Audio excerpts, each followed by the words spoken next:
Every team, every topic, everywhere. This is Believe.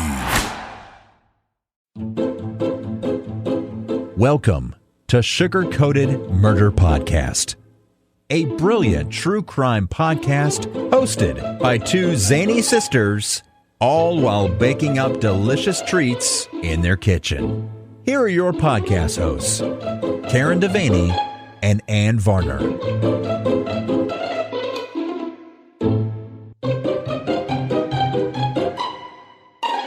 Well, sugar, here we are. We made it back. We came back. You're COVID-free.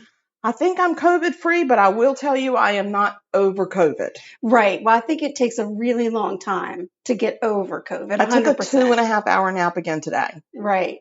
And we are both having breathing issues, but taking the inhaler at night before we go to bed does help. Right. That's good. But we just don't have our energy back. And I guess the doctor told my hubby it takes months and we have to just be patient. Right. They didn't mention our age, thank God. But Oh, I have a that's feeling good. that has something to do with it. I don't know. I don't think so. But- I think it just, your body is still fighting it. But you still don't have your sense of smell back. I don't have my sense of smell. I did finally get my sense of taste back, but it is a little off on some things. Right. So there are things that I eat that I think I know I've eaten this before and have enjoyed it. And right now I'm not enjoying it. Right. So that's kind of bothersome, but I mean, you know, I'm not going to starve to death. But you smelled the bourbon. And I smelled it and I tasted it. It's so And good. it's so good. So guys, today we are hitting the bourbon bottle.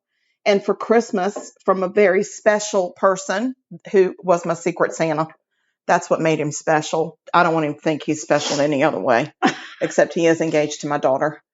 He bought me a bottle of Noah's Mill bourbon. It's genuine bourbon whiskey, and it says it's handmade in the hills of Kentucky. Woo! It is delicious. So it is 114 proof, and it is very, very, very, very good. It is a smooth operator. It is. It really is. So we took a little taste with no other, like just neat. And then we decided we needed some ice and a little floater of Coke tonight, just so that I don't fall out on the floor before the end of the episode. Right, because this is really your first liquor drinking since you got the COVID. Yes. So we're not sure how your body's even going to react. I have no idea. I'm just happy I can taste it. Yeah. And it tastes good. I was very worried about my bourbon liking because I did get 2 really nice bottles of bourbon Yeah. No. for Christmas. So I don't want them to go to waste. No. Good heavens. No. So we're back. We have there's been some changes, some updates. There have been updates. My gosh. We got new mics. We got new microphones. We're actually trying to be real podcasters. Yeah, It's crazy. They're kind of wireless, so we each have our own mic pack. It's a little fancy It's for us. fancy. But I will tell you that we joined a new network called Believe, BLEAV, but it's pronounced Believe, like you believe and I believe and we believe. So God bless them. They're trying to make us into real podcasters. The first thing they suggested was to get some mics that hook to us and not the mic that is just like the standalone mic. And hopefully that will help with some feedback. And they also had us buy some carpets for the kitchen. Yes. So I'm on a carpet runner and standing in the kitchen right now on a big carpet. It's weird to have carpet on my kitchen, but we'll only keep it down for the podcast. Yeah, and we'll roll that back up as part of our cleanup session. But the nice thing is, Trout's quite comfortable on the carpet in the kitchen licking with his bowl. lick mat So while his mama is baking. hopefully that'll take care we're of hoping his that's going to issue. solve some problems. So we'll And see. listen, we couldn't have done this whole rug buy-in, microphone upgrade situation if we hadn't been selling our Killa Vanilla. I know. So thank you for So everybody thank you. that So did we that. were able to use proceeds from Killa Vanilla and then just a little bit out of our pockets. And we had a little buy me a coffee money. We had so some that was buy me a good. coffee money. Yeah. So we really appreciate it. Yes. It's things like that. You think, oh, I'm only giving them $5 here. Or I'm only buying a thing of vanilla and, what's the big deal? It really makes a difference It because does. we squirrel away that money until we have a big purchase. And then it really helps us not have to pull so much of our personal funds over, especially at Christmas. We were buying the microphone right after Christmas and the rugs and everything. And we were able to do that. Thank you so much for Yes, supporting thank us. you. Speaking of Kilo Vanilla, we've got a new batch ready to go. Yes, it is. I'm so excited. So I think we just sold 2 bottles. We did. We sold 2 bottles. They got shipped out today. Thank you, Jamie. Yes. You know who you are. You know who you are. Yeah, so we're very, very excited. So during my nap today, I just want you to know I was having some wild dreams, but one of the things that I dreamed, one thing that I dreamed was that my husband and I were in a huge department store. Oh. And we kept laying down in these really weird places and taking a nap. I must have been really tired in my nap. Oh my. And as we were doing it, I would get up and then I would lose my wallet. Oh gosh. And then we would have to go look for my wallet. It was quite hysterical. Oh, that's funny. Before I dreamed that, what I dreamed was that you and I had sent out prayer boxes for Christmas to all of our listeners. Wow. We made them. They looked like little Chinese food boxes in miniature. Wow. And they had prayers for each listener. We were very crafty. Wow. Sorry, guys, that you never got your prayer boxes. That was I dream. woke up and thought, my God, who did we send prayer boxes We to? did not. We did Christmas cards. We did not do prayer boxes. Yeah. I don't know. Maybe that's something we're supposed to do next year. I'm not sure. I don't know where the prayer box came from. I don't know if I'm the right person to send out a prayer box. I'm not the person to send out a prayer. First of all, I'm not the person to craft anything. No, we're not. No, we are. No, we're not crafty. We're crappy. As per the last year when we tried to do all the Christmas crafts and our peppermints melted into big globs of yuck because we live in South Carolina. I know, we and never you can't considered put the peppermint candy humidity. outside in humidity. Yeah, lessons learned. So anyway, that's our big update news. It's been quite an adventure with this new network, and they have there's over 400 podcasts on this network. A lot of them are sports. So if you're a big sports fan, there is a sports podcast in there for you. I can guarantee it. And then they've also got some pop culture, a little bit of true crime, some, brewski, liquor stuff. I mean, it's pretty cool. But there's only one of us. There is only one of us, and that's a law in the land. A law in the land. That's the law. There can only be one Sugar Sister podcast. Yeah, exactly. There's only one of me, and there's only one of you. All right, so I'm in the kitchen this week. I know. And what are you baking? I found a recipe for a remake of a Little Debbie oatmeal cake. And that is my favorite Little Debbie. I was looking for an oatmeal something because we got winter weather here in Charleston right now. It's I know that those of you that are out where the real winter weather happens, y'all are probably laughing at us. It's 37 degrees here. They're calling for 1/10 of an inch of ice here, and we have shut it down. The whole city is shut down, but that's okay. Shut down because you have to be safe when it comes to ice. Yes, it's true. So I did see a meme that said, if you're not used to driving in the snow or ice, act like you're taking grandma to church and you got gravy and tea and chicken. Yes, and I thought that was really cute. That you've got a bucket of chicken and 2 gallons of iced tea on the back seat, and grandma's in a brand new dress in the front seat with a crock pot full of gravy. Or just don't go. Daddy always told me to pretend like there was an egg between my foot and the gas pedal. Yes. So I had to do not break that egg.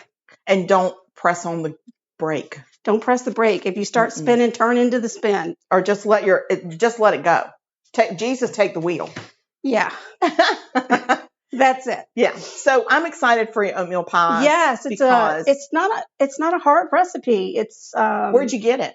It's from a place on the intraweb called sugarysweets.com. Well, we love that place. Sugarysweets.com. And the cookie is just a basic cookie, but you use margarine.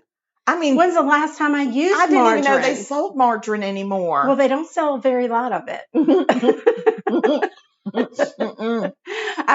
I almost spit out my very expensive bourbon. But I don't know, is I can't believe it's not butter. Is that margarine? I don't know what margarine is. I don't know, because Grandma used to call it all oleo. Right. So I just found the box that said margarine on it and got that. Good for you. Or you could use Crisco. The one box from 1987. It's still good. Oh, yeah, it doesn't. I don't think margarine ever goes to waste. No, I don't think it ever expires. So you whip all your ingredients up and you scoop them by the tablespoon onto a parchment lined paper and you cook them for, I think it's 6 minutes. 8 to 10 minutes. Oh, that's good to know. But it's very important to always read your directions. That's a big kitchen tip for us. I read them. I just forgot. Just don't overcook them because you don't want them to be crisp. You know, an oatmeal cookie needs supposed to be soft. A little Debbie oatmeal cookie needs to be soft. And then what are you going to put in between? Girl, marshmallow fluff and our angel cream. Our angel cream that we use. Oh my gosh, I'm so excited. I cannot wait for this. Very I really exciting. need this. And it's going to pair well with bourbon. Well, I don't know if I'm going to give you one because you can't taste. It'll be wasted. I said I got my taste back. I can taste some stuff. Okay. All right. It's just weird what I can and cannot taste. I'll let you have one. Yeah, I appreciate that. And while I'm slaving in the kitchen, what are you going to be doing? I have a murder to discuss. Fantastical. I have a murder to discuss. So I'm going to talk about a family. Oh. Because we are family. And this didn't have a sister in it. Huh. I'm talking about the Hayes family. Jeremy, Ginger, and baby Nicholas. Baby Nicholas is 11 months. Aw. I know. Him's just a wee one. A little tiny baby. So June 30th, 2001, the Hayes family and Ginger's brother, Tony, her younger brother, Tony. They leave Myrtle Beach, South Kakalaki, where they had been visiting her family, and they start their drive home back to the Hampton Roads, Virginia Beach, Virginia area. Oh, okay. Jeremy was a sergeant that was stationed at Langley Air Force Base. I'm familiar with that area. Me too. Along the way, they decide to stop in Greenville, North Carolina, and they pull off and park at a CVS. Pretty safe, you would think. They decide because they want some snacks. Yeah, and everybody drinks. needs a snack. And instead of they didn't need gas. They just needed snacks. They just needed snacks and drinks. And so they decided, okay, we'll pull over and we'll. Maybe somebody needed a lotion or a chapstick. Or they could have needed a baby wipe. I don't know. An ointment. Maybe perhaps they needed an ointment. A moisturizer. You don't know. Yes. Jeremy and Tony go into the CVS and Ginger stays out in the car to change Nicholas's diaper. Mm-hmm. Ginger is doing exactly what all of us have done. She's standing outside the car with the passenger back door open. She has Nicholas laid on the seat. She's leaning over and she's changing her baby's diaper. Simple. We've done it a million times. A million times. Just without like that. even thinking about it. No. Well, we will think about it now. Yes. When Jeremy and Tony come back out, there's no car. There's no Ginger. What? And there's no baby. Holy smokes. So they thought, she's playing a joke on us. Oh, so they go over to a cell phone. No, it's not a cell phone. It was a pay phone. There was something back then called a pay phone. And they start calling these cell phones in the car. No answer. And I'm like, what the heck? In the meantime, there's a postal worker who had been in the parking lot and had witnessed a man shove a woman into the back seat of her car and then force her up into the front, into the passenger seat.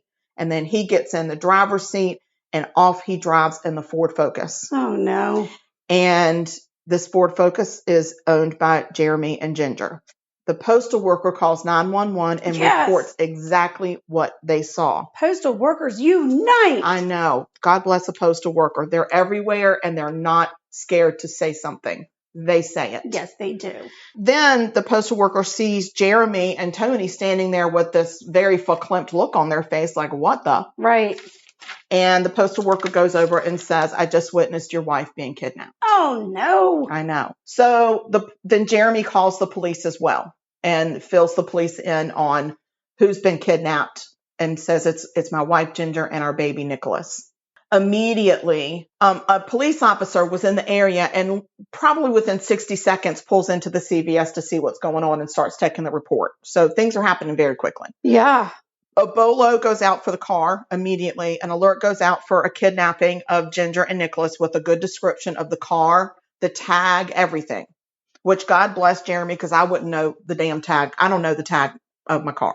Right. I don't know. I don't have mine memorized. Me neither. I would have to pull my insurance card out of my wallet. Which would be in your car probably. Right. Yeah. Well, if I'm a guy, though, it'd be in my wallet. It'd be in your wallet. And probably because they send you two. They do. And I'm going to tell you, probably a guy is going to know. Yeah.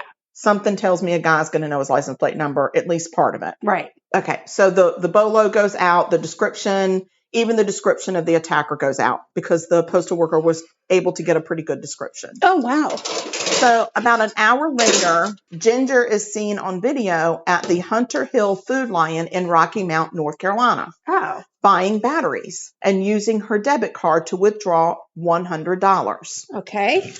On the video with her is a man who is seen standing very close behind her and whispering in her ear the entire time.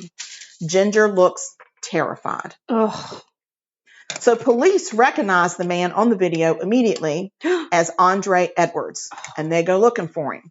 We're coming for you, Andre. That's right. So meanwhile, less than an hour after appearing on the Food Lion video, Andre shows up at a friend's house driving a red Ford Focus with Virginia plates. He is bragging about a girl he met from Virginia, and she has given him some jewelry.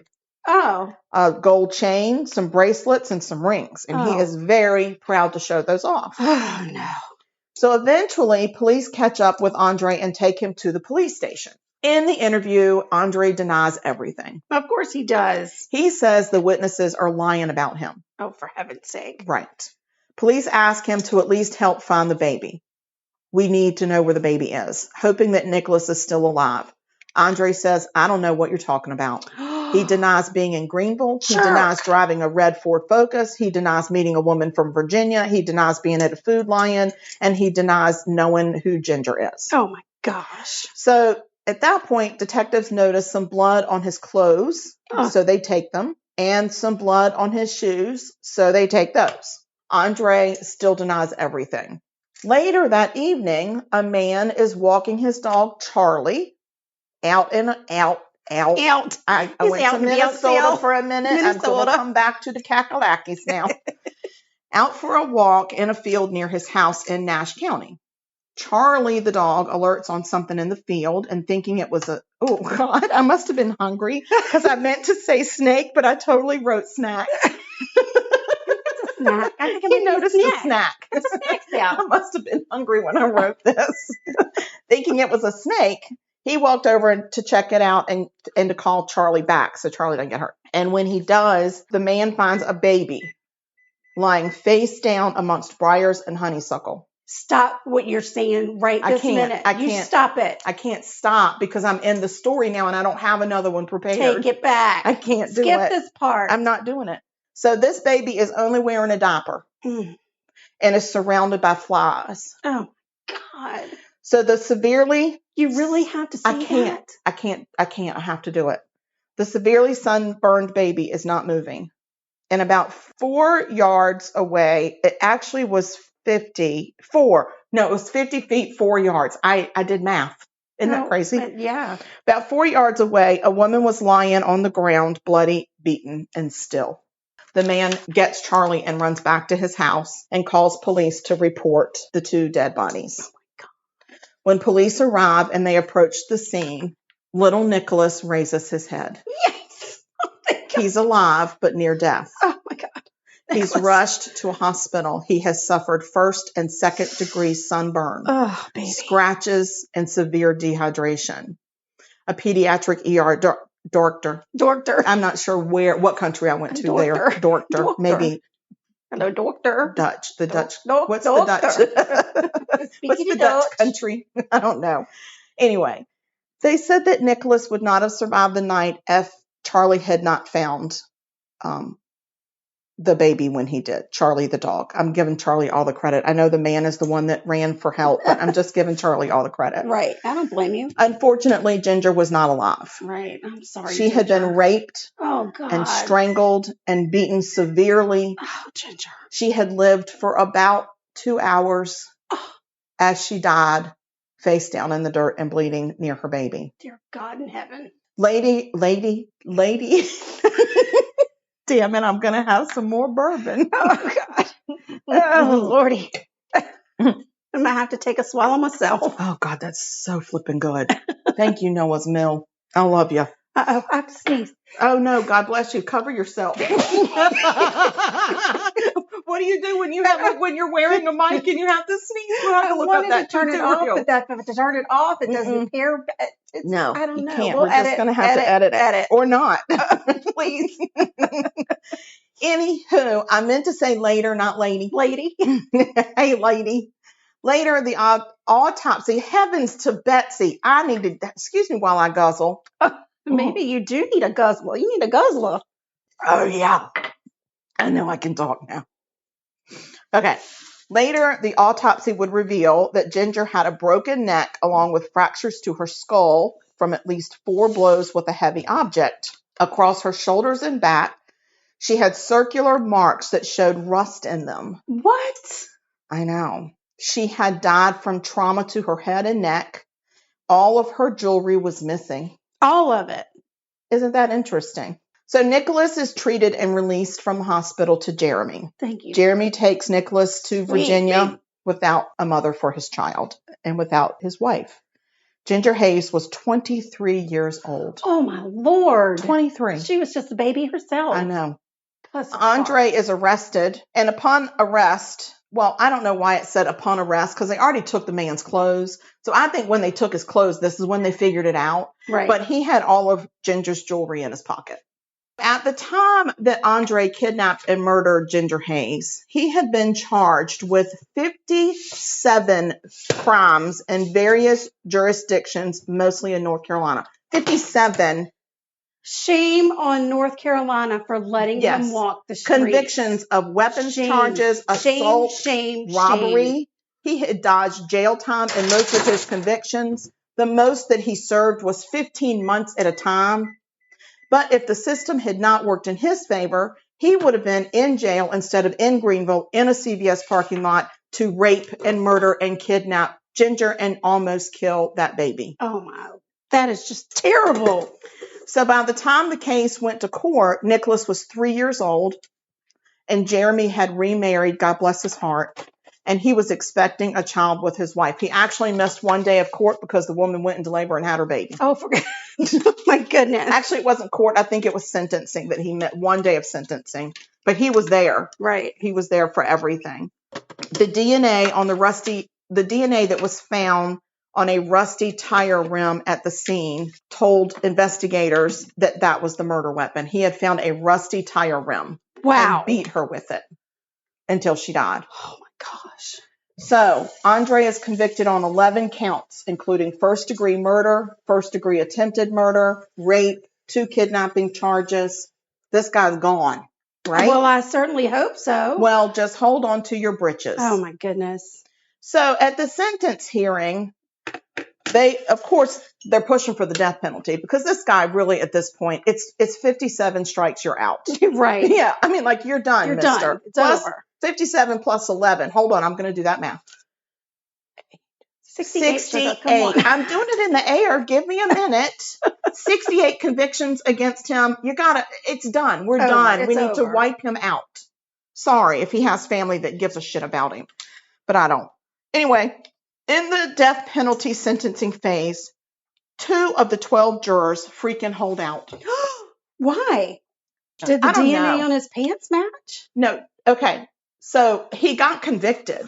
Oh, this is the sentencing. This is sentencing. Oh, for the death penalty. Okay. For the death penalty. And there were 2 holdouts. So the man, once again, the system worked in his favor and he did not get the death penalty. So he got life. So he got life with no parole. Okay. Okay. But I'm just telling you, in today's age, ain't no guarantees. Well, There's just no there's freaking no guarantee. guarantees with the death penalty either. I understand. But okay, you're right. There's no guarantees There with is the no justice guarantees. system anymore. No. So after the sentencing, Ginger's dad said the system had worked once again for Andre Edwards and the system had failed Ginger. And Yes, I have to indeed. agree with him. Me too. So I will tell you that I read an interview with Jeremy, the husband, that took place about a week after the murder happened. Mm-hmm. And the reporter was asking about Nicholas, and he said, I know that the professionals have all told me that he won't remember this because he's too young. Right. He said, but I watch him sleep at night, and I can tell you, I can see the trauma. Oh, golly. Why He did you said say that? He flinches and jumps and cries out in his sleep every single time he falls asleep. Mm-mm. So I'm sorry, but that boy is going to suffer. all of his life. I know that he'll grow up and may not remember all of it, but there's something in his brain that witnessed it. It's there. It's just sad. It's very sad, isn't it? I'm so sorry. I'm so sorry too. Anyway, there was a huge funeral for Ginger Hayes, and she is buried in Shallow, North Carolina. Oh, wow.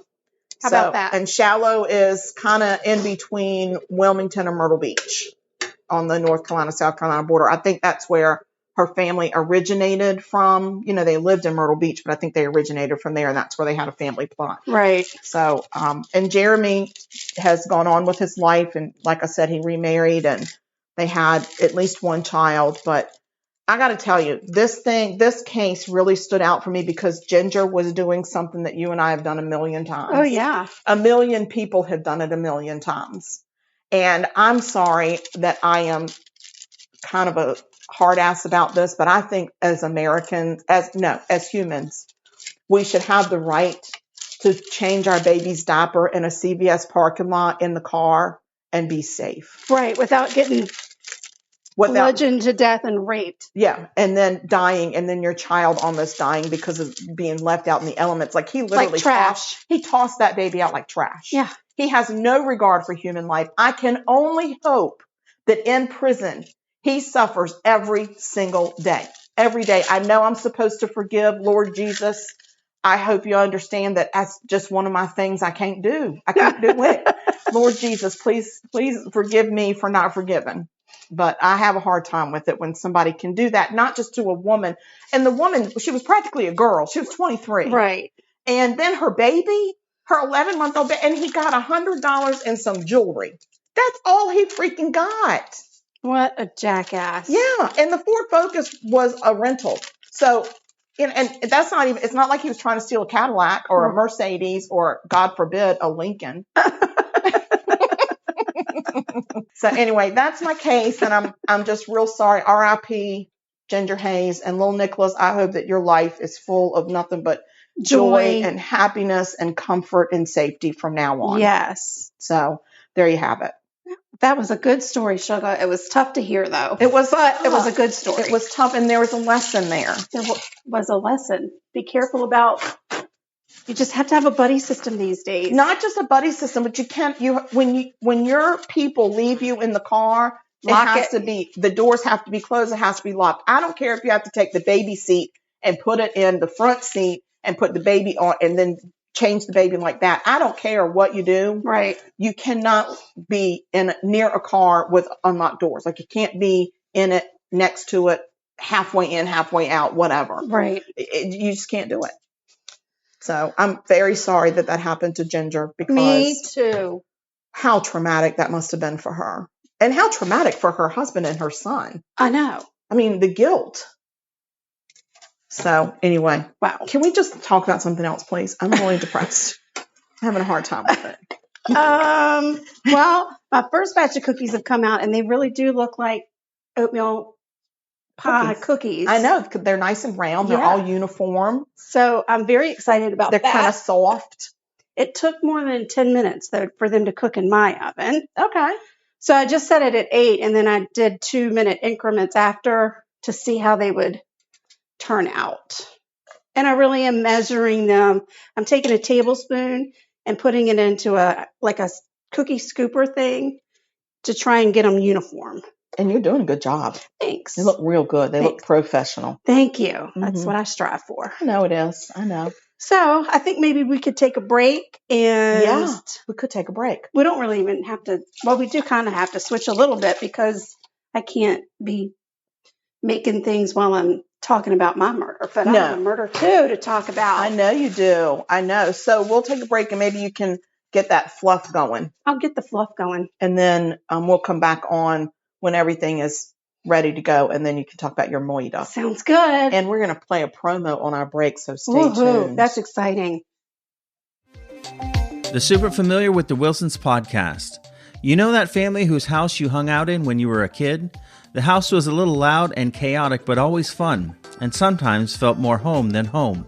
Well, that's us. We're the Wilsons, and we welcome you into our podcast with silly chat, ridiculous games, and interviews with interesting people. Like a spin doctor.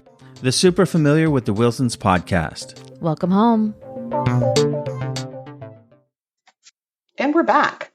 Hey, look at us.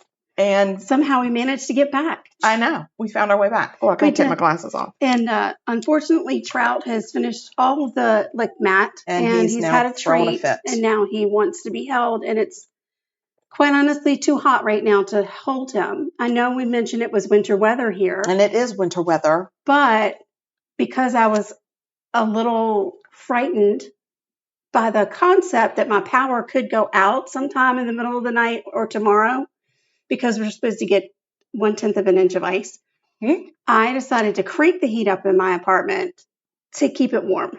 And now sense. I'm just freaking hot. It's hot because then you had the oven on and it's we've hot. been drinking some bourbon. So I had to go outside and stand for a minute. It is nice and cold out. It's nice out there. And your dog, well, he's standing on the carpet. So Okay. Well, maybe he'll just settle maybe down. he'll just I hope settle. so. Settle All right. down. What are you going to talk about? I'm going to talk about a murder that happened in Ord, Nebraska. Ord. O-R-D. That's definitely Ord. Ord, Nebraska. And I don't believe we've ever done one in Nebraska. Not to my knowledge. Yeah. So, And I hello, can tell you Nebraska. that when this happened, anyway, I'll get to it. Okay. Hello, Nebraska. Hello, Nebraska. May 31st, 1989, Kathy Beard headed to the Someplace Else Tavern. Ooh, someplace else. She wanted to have a few drinks and chat up with her friends. Mhm. 31-year-old Kathy worked as a hostess and waitress at Someplace Else. That's fun. And she regularly hung out at the bar. At around 6:30 that night, witnesses saw Kathy and another local, John Oldson. Now, it's important, Oldson, because there is a person that comes to play later in the story, and his name is Olson. Oh, Lord. Right. John Oldson. They walk out the back door of the bar. That was the last time anyone ever saw Kathy. She left a half-finished drink, which, please, hello, if you're going to go, you Party foul. you guzzle. Yeah, right? or you get a to-go cup. Her cigarettes, her Oh. jacket, and her No. house key. Totally thought she was coming And back. her freaking umbrella. Hello? She thought she No. was coming back. She thought she was coming back. John Oldson had come to the bar with his father, uncle, and 2 members of a crew that he had been working with laying bricks that day. Oh, they're bricklayers. On his way out the door, John borrowed his dad's keys to his pickup truck, to the dad's pickup truck. Okay. He's like, Dad, can I borrow your keys? This is Out they go. Mr. Oldson. Oldson, right. Oh, I lost my place. Oh, it happens. Here we go. Yeah, They all thought he would come back, like he was just going to go out, have a smoke, whatever, come back in. Yeah. They all thought he would be back, but he didn't come back. Oh, no. He did not come back. So eventually they were like, well, hell's bells. We're just going to walk home. It was like a 15-minute walk. I would have Nebraska, walked very, very home, small. but I would have been real PO'd Oh, I'm sure they were. I'm sure Yeah. they were blessing him out the whole way. the whole way. Then they get home and he's at home. He'd just gotten out of the shower and he's headed out the door to the laundromat. Well, what could he be doing at the laundromat? And why does he need a shower? Well, he had just gotten off work and then he had some dirty clothes. Durr. Hello. It happens when you're a bricklayer. Oh, God, yeah. Imagine. Yeah, they get real dirty. And in May, I don't know what it's like in Nebraska, but May here, sticky, Sweaty. hot, nasty. Real nasty. sweaty. Yeah. His uncle kind of laughed, smirked as he was leaving and said, hey, did you get lucky? And John said no, that as soon as they had gotten to the alley, Kathy had gotten into a pickup truck with some other guys I don't believe and him. left. Right.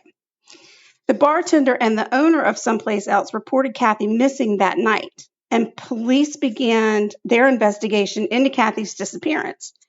On June 2nd, they interviewed John Oldson. John told police that he and Kathy had gone into the alley behind Someplace Else.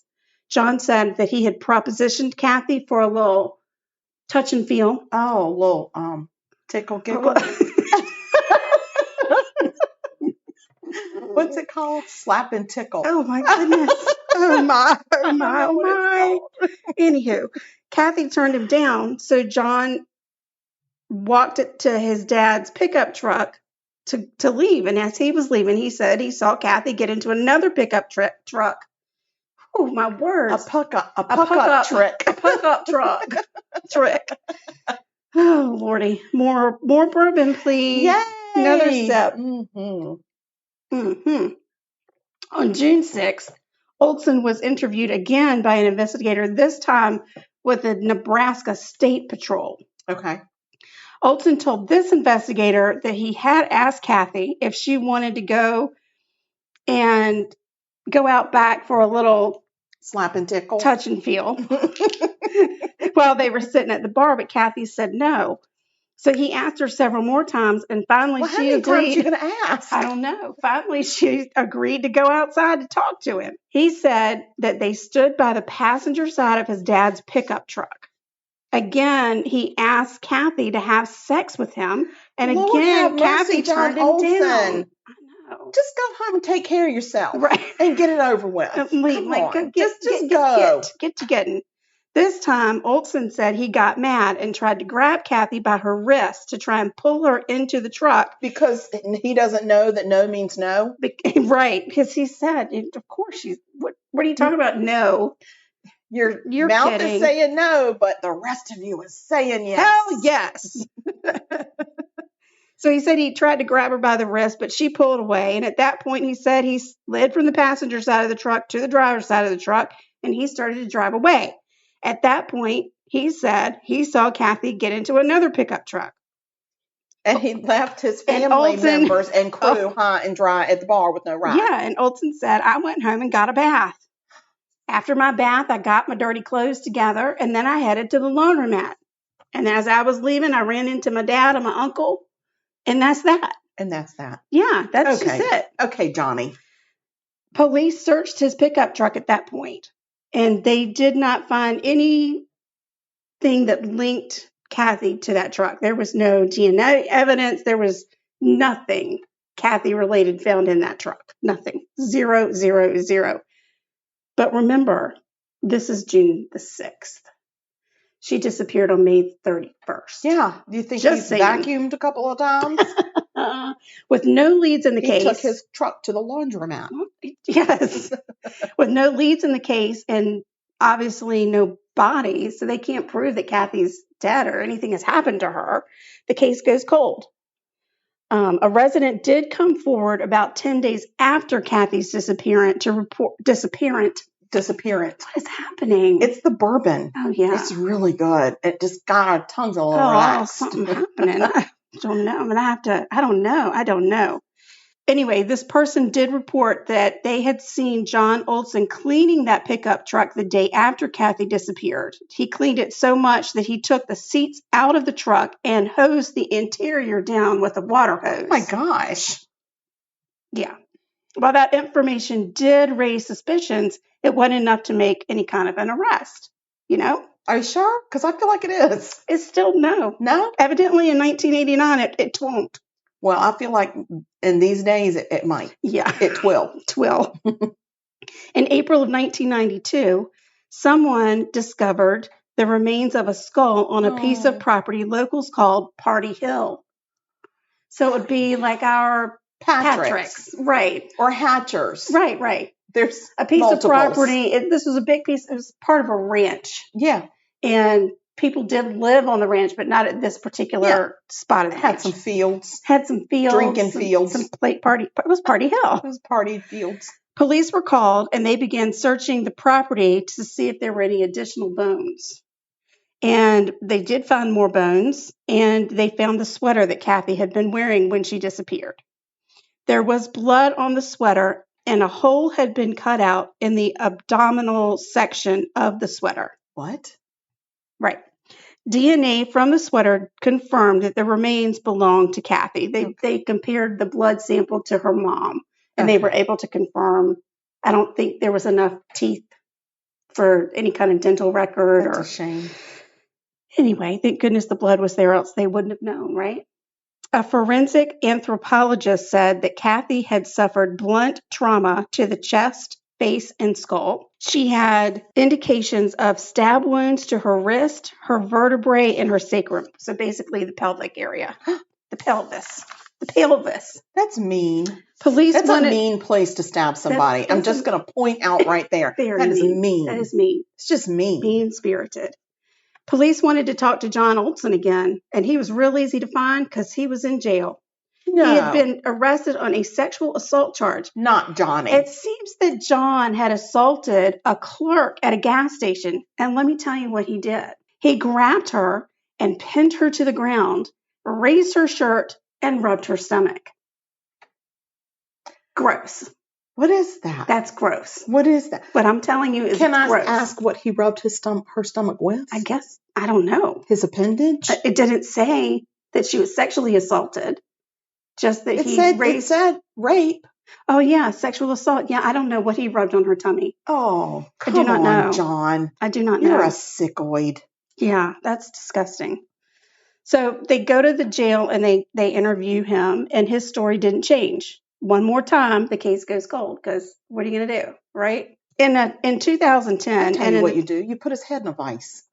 That's what you do. Yeah, and I'm not sure when this happened, but he also arrested and sent to jail. I want to say maybe a little bit down further, and I don't think I actually wrote in the story about it. Oh, I know. It was back in 2003. So in 2000, this is 2010.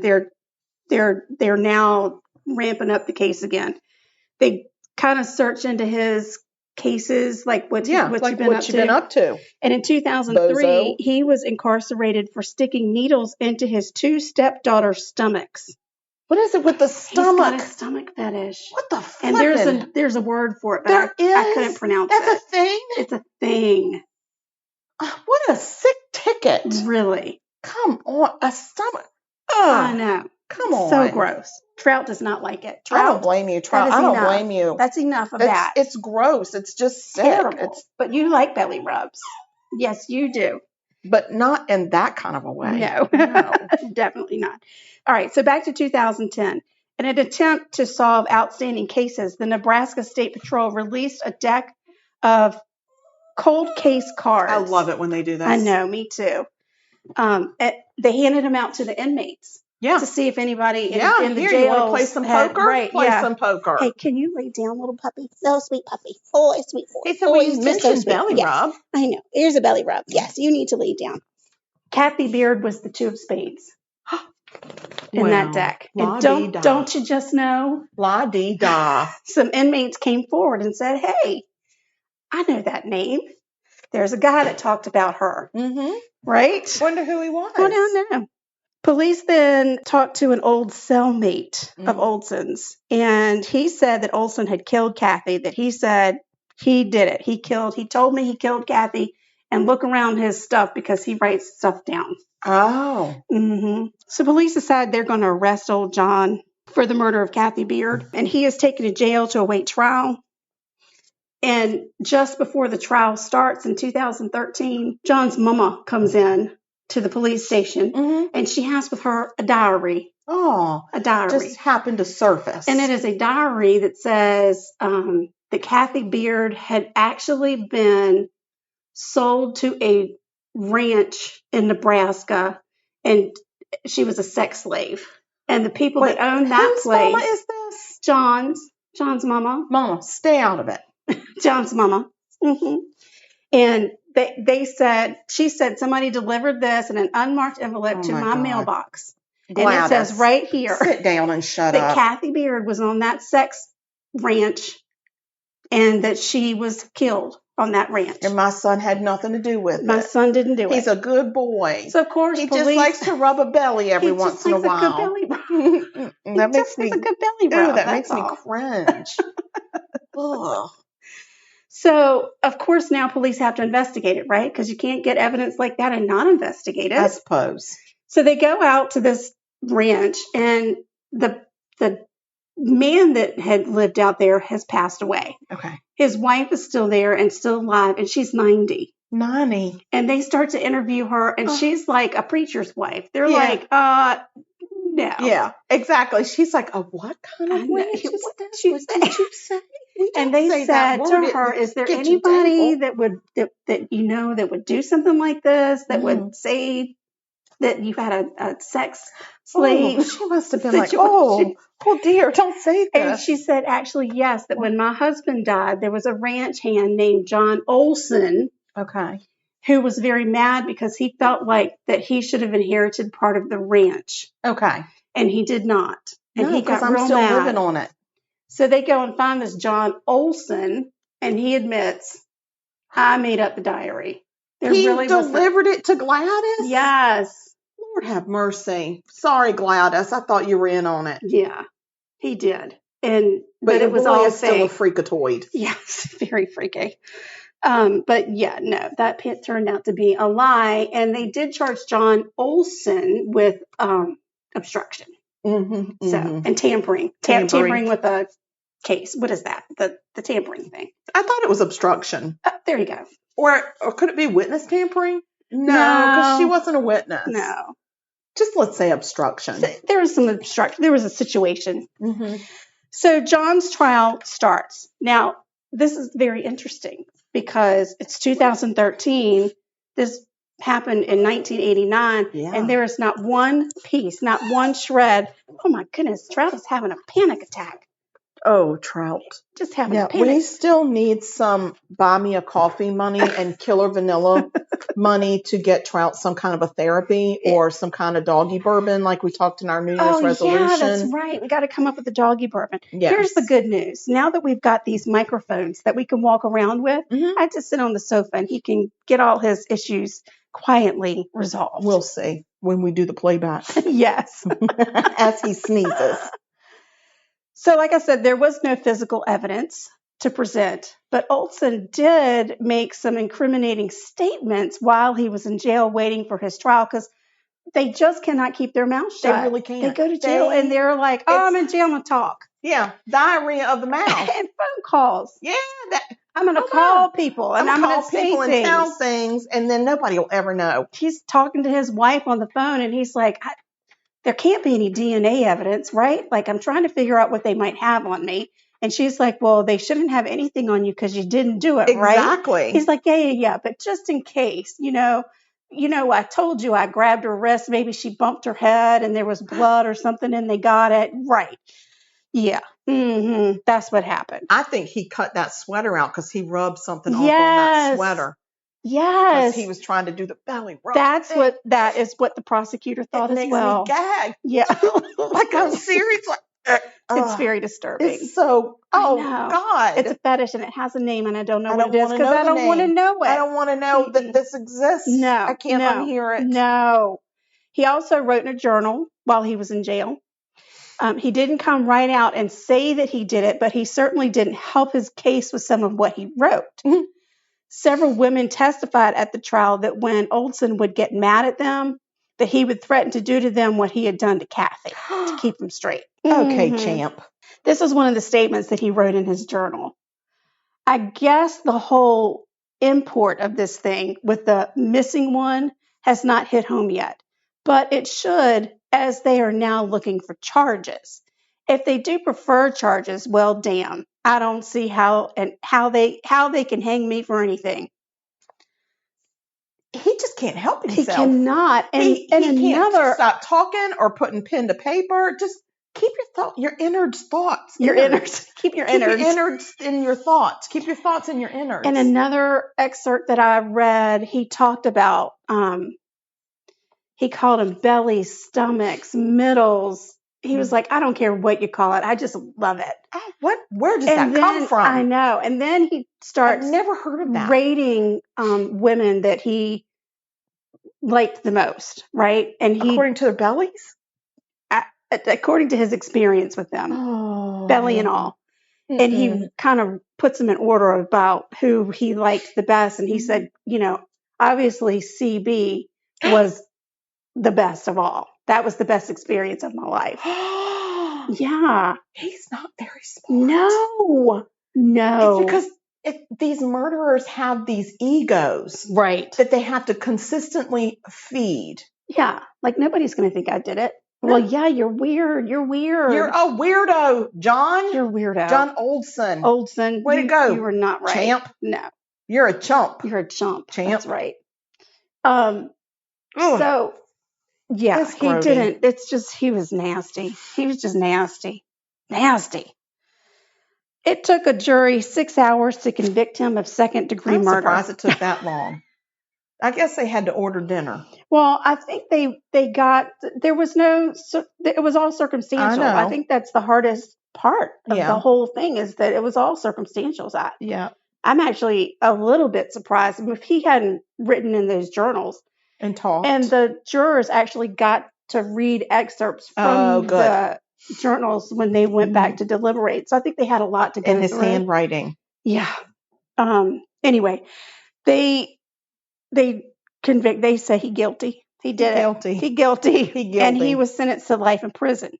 And then right after that case ended, he immediately requested a new trial, saying, you read my journal. You're not allowed to read my journal. Why? Because that's private. I understand, but it's an investigation. That's right. That's not private. Anyway, there's all kind of legal blah, blah, blah. Yeah. And the judge said, no, you're not getting a new trial. You need to go spend your life in prison. Mm-hmm.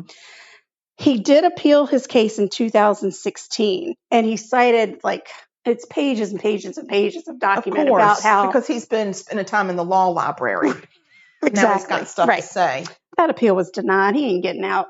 He ain't getting out. Trout's now trying to play ball. He never plays ball. Never. I don't even know where this ball came from. I just don't know. God help us. I know. He's just too cute. Oh, he's just so sweet. That ball's as big as his head.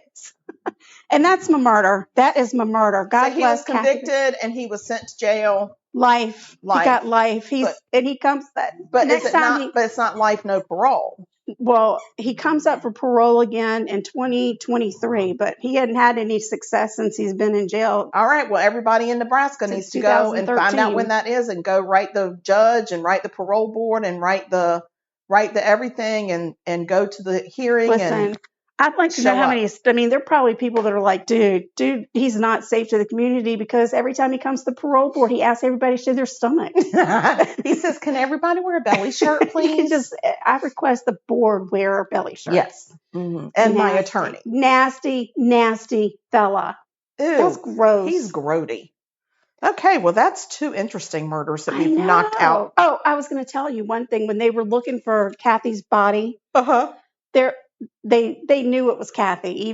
They had to do the DNA test just to verify, but because there was nobody else reported missing in Ord at that time. Oh, so it really couldn't have been anybody else unless somebody from out of town. Somebody was out of town, right? But yeah. Anyway, there you go. Ord, Nebraska. Ord, Nebraska. Someplace else tavern. Nebraska. Okay. I don't know a lot about Nebraska. I don't know anything about Nebraska. Mm-hmm. No, we should learn. Yeah. Shame I know on that in 1989 there was a terrible murder. Well, and there's a place called a belly toucher. By a belly toucher. Oof. And I can just say that we should learn more about Nebraska so that we do not continue to be Nebraska ignorant. I will learn 3 facts about Nebraska and have them ready for our next podcast. And now you've got homework. And I would find another murder in Nebraska, but this is the only one I found there so far. Oh, gosh. Well, Nebraska seems to be a good place to live. Maybe. Mm-hmm. I don't know. Is that where the children of the corn were? I don't know. I don't know. But they need to keep that belly toucher in jail. That's a thing in Nebraska. I'm not okay with that. You got a risk area there. Exactly. That's a risk area. So, yeah. All right. Well, We made it. Oh, gosh. We got to taste our thing. Please. Oh. Hello. While you're doing that, I'm going to talk about social media and blah, blah, blah. Oh, wait. I said, oh, right. So just to remind people, we are no longer on Podbean. So if you used to listen to us on Podbean and you're trying to listen to us right now on Podbean, you're not listening to us. Oh. So we're not on Podbean. And in the transition, if you ever listen to us on our on our webpage, Sugar Coated Pod, it's not up and running. I got to figure out how to transfer it over to our new network. So you can find us on the Believe network. If you go to Believe.com, BLEAV.com, and you can just type in the search Sugar Coated Murder, we'll come up and you can listen straight from there. But then we're on all the other places too. Still Spotify and all that. Yeah, it has taken a little bit of time to get us transferred over, but we're still on Apple, we're still on Spotify. iHeart, we're still switching over, but it's going to show up, Pandora, all that stuff. We're still on Alexa. We're still on Amazon Music. We're on a bunch of the like Podchaser, Stitcher. We're still on those. So just be patient. I know that if you're listening to this, somehow you found us. Yay. So we appreciate that. Good job. I know. And just don't We've forget. missed you. Thank you so much for your patience. We so appreciate that y'all have been patient. We've gotten a lot of people that have checked in on us, which was really sweet. And I'm sorry that COVID just hit us really, really hard. And it just it really took a toll. Yeah. And I mean, obviously I didn't see Karen for at least 2 weeks. Yeah. 14 days, I guess. I would leave groceries on her doorstep and go, but we never laid eyes on each other. No, my whole family got it. Yeah. So, but and you and your boy didn't. Me and my boy did not. And that's crazy because we were together Christmas Eve and Christmas Day. I know. By the grace of God. I know, by the grace of God. So we all got it. My husband and I are still I think we're the only two that are really still trying to get over it. Maybe my daughter's got some tiredness issues too. But we thank you for your patience, and we thank you for everybody that reached out to check on us and to wish us well. That was so sweet of y'all, and we just love y'all to pieces. We do. We still have all of our social media. It's the same: Instagram at Sugar Coated Murder. We're at Sugar Murder on Twitter, and we're on Facebook. We've got the fan page and we've got the Facebook page, Sugar Coated Murder Podcast. So you can still reach us. Our email is still the same, murder.sugarcoated@gmail.com. And now we're going to taste these cookies. You already have some in your mouth. You were talking and I was like, I'm just going to eat this. Sugar. Isn't that crazy? This is so good. It is so good. I'm going to say it's an elevated Little Debbie. Wow. Mm-hmm. Thank you. Mm-hmm. Gosh, my husband is going to be so excited about this. This is really good. This would be a really great thing for a birthday bake party. sale. Oh, yes. And we said we were going to do a bake sale. Well, we're still working on it. In 2022. So this would be a good item for that. Yeah, this might be a good item for us to be able to ship out because I think it would ship well. Mm-hmm. All right, guys. Y'all stay sweet. And don't murder. Because if you murder, you did it wrong because I was looking at you. What? And I knew that you always say it wrong. It's my fault. Yeah, because I was trying to jump in there so you wouldn't say what you always say. If you kill people, we will talk about you. And we love y'all to pieces. Bye, y'all. This has been Sugar Coated Murder Podcast, a deliciously entertaining true crime podcast. Like what you heard? You can always explore past episodes by visiting sugarcoatedpod.com. Don't forget to like our Facebook fan page and share with friends. Thanks for listening to Sugar Coated Murder Podcast. Thank you for listening to Believe. You can show support to your host by subscribing to the show and giving us a 5-star rating on your preferred platform. Check us out at Believe.com and search for BLEAV on YouTube.